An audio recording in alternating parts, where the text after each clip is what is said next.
Senator Patty Murray committing to skipping the event tonight. Others, like Senator Maria Cantwell, held their own events before the State of the Union to address several issues with the Trump administration. Derek Strom joins us in studio now with more from Senator Cantwell and Congressman Michael Baumgartner.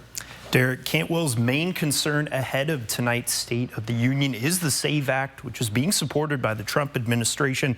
State Secretary Steve Hobbs believes the bill would prevent people who are eligible to vote from participating in elections. Senate Republicans and the Trump administration are pushing for stricter voting laws to prevent non-citizens from voting.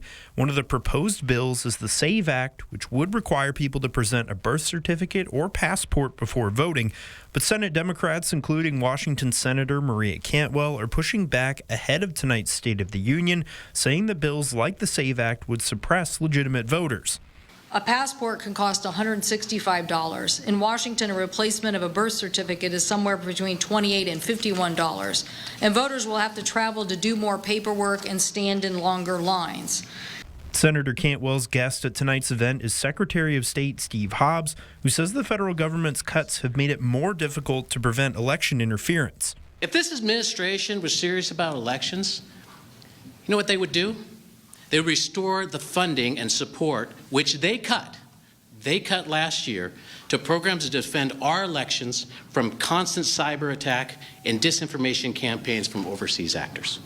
Meanwhile, Republican Representative Michael Baumgartner brought a Walla Walla teacher as his guest who was nominated by his students. Baumgartner hopes tonight's address won't be a high point for political division.